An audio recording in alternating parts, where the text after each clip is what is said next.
हादसे में मृतकों का आंकड़ा बढ़कर हुआ 14 से 13 की एसएमएस और एक ने जयपुरिया अस्पताल में तोड़ा दम। नमस्कार दोस्तों, स्वागत है फिर से आप सभी का हमारे यूट्यूब चैनल में। राजस्थान के जयपुर में एक भीषण सड़क हादसे अब तक 14 लोगों की जान चली गई है। करीब 35 लोग झुलसे हैं। 40 से अधिक वाहन जल चुके हैं। एक स्लीपर बस भी आग की चपेट में आई है। करीब 200 मीटर तक विकराल आग ने ताड़म मचाया था। जयपुर में एलपीजी टैंकर ब्लास्ट के हादसे में शनिवार को 2 और मौत हुई है। हादसे में मरने वालों की संख्या अब 14 हो गई है। शुक्रवार को जयपुर के अजमेर रोड पर हुए एक्सीडेंट में 5 लोग मौके पर ही जिंदा जल गए थे। वहीं 7 लोगों ने सवाई मानसिंह हॉस्पिटल में इलाज के दौरान दम तोड़ा था। दिल्ली पब्लिक स्कूल के पास हुए एक्सीडेंट में झुलसे 35 लोग अब भी हॉस्पिटल में एडमिट हैं। इस हादसे में 25 लोग 75% तक झुलसे हैं। सवाई मानसिंह हॉस्पिटल पहुंचे कई शवों की अब तक पहचान नहीं हो सकी है। दरअसल शुक्रवार सुबह भारत पेट्रोलियम का टैंकर अजमेर से जयपुर की तरफ आ रहा था। करीब 5:44 पर दिल्ली पब्लिक स्कूल के सामने टैंकर ने यू टर्न लिया। इस दौरान जयपुर से अजमेर जा रहा ट्रक उससे भिड़ गया। गेल इंडिया लिमिटेड के DGM fire and safety Sushant Kumar Singh ने बताया कि टक्कर से टैंकर के 5 नोजल टूट गए और 18 टन 1800 क्विंटल गैस लीक हो गई। इससे इतना जोरदार धमाका हुआ कि पूरा इलाका आग के गोले में तब्दील हो गया। जहां टैंकर में ब्लास्ट हुआ, उसे करीब 200 मीटर दूर एलपीजी से भरा एक और टैंकर था। गनीमत रही कि उसने आग नहीं पकड़ी। जयपुर अग्निकांड पर प्रधानमंत्री नरेंद्र मोदी ने गहरा दुख जताया है। इस हादसे में मरने वालों के परिवार वालों को 2 लाख रुपए की आर्थिक मदद करने की घोषणा की है। साथ ही घायलों के परिवार वालों को 50,000 रुपए दिए जाएंगे।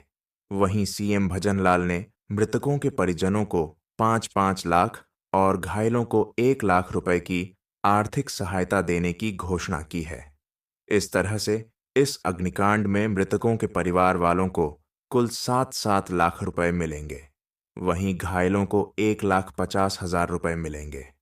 हादसे में 11 लोगों की मौके पर ही जलकर मौत हो गई, जबकि 35 लोग गंभीर रूप से झुलस गए। हादसे के बाद 14 यात्री और बस का ड्राइवर कंडक्टर लापता हैं। क्या बोले? हादसे के वक्त मौजूद लोग राजधानी जयपुर के भांकरोटा क्षेत्र में शुक्रवार सुबह हुए भीषण हादसे ने पूरे इलाके को दहला दिया।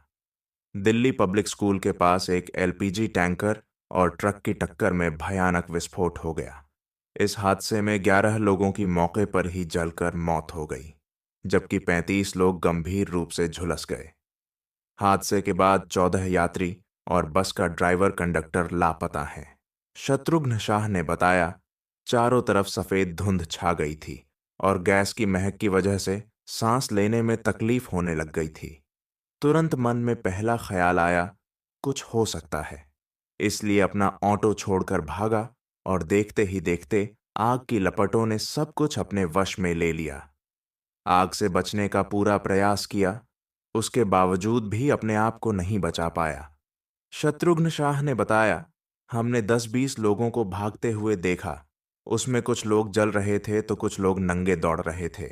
जब हादसा हुआ, उस समय करीब में लगभग 15 गाड़ियां थीं और अन्य गाड़ियां दूसरी तरफ थीं। शत्रुघ्न शाह, जो एक ऑटो चालक हैं, उन्होंने बताया कि सुबह मुहाना मंडी से सब्जी लेकर वापस आने के लिए निकला था। क्योंकि उसका सब्जी का भी ठेला है, इसलिए कल सुबह मुहाना जाकर सब्जी ला रहा था कि डीपीएस पब्लिक स्कूल के सामने वाले मोड़ पर जाम लगा हुआ था। 2 ट्रैकरों के बीच में उसका ऑटो फंसा था और उसने देखा कि एकदम से चारों तरफ सफेद रंग का धुआं फैलने लगा है। शुभम झा ने बताया कि वह धुआं गैस थी, जिसकी वजह से सांस लेने में भी तकलीफ हो रही थी। देखते ही देखते वह गैस चारों तरफ फैल गई। उसके मन में पहला ख्याल आया कि यहाँ कुछ बड़ा हादसा हो सकता है। अपना ऑटो छोड़कर भागा, लेकिन इतने में ही पास में जल रहे अलाव की वजह से गैस ने तुरंत आंच पकड़ी और देखते ही देखते 1.5 किलोमीटर का एरिया अपनी जद में ले लिया। जो भी आग की जद में आया वह अंदर से झुलस गया। चाहे फिर वह ट्रक रहा हो, बड़े बड़े टैंकर रहे हों, छोटी गाड़ियां रही हों या फिर बस रही हो, लोगों को इतना समय नहीं मिला कि लोग वहां से निकाल सकते। शत्रुघ्न शाह ने बताया कि लोग अपनी गाड़ियों को आगे पीछे करके बचने का प्रयास कर रहे थे, पर आग ने किसी को कोई समय नहीं दिया कि कोई बच पाता। शुभम ने बताया, जब वह बिना देखे समझे ऑल्टो छोड़कर भागा तो आग उसका पीछा कर रही थी और उसके चेहरे को जला दिया। वह भगवान का शुक्रिया अदा करता है कि वह खुशकिस्मत था जो इस आग में बच सका।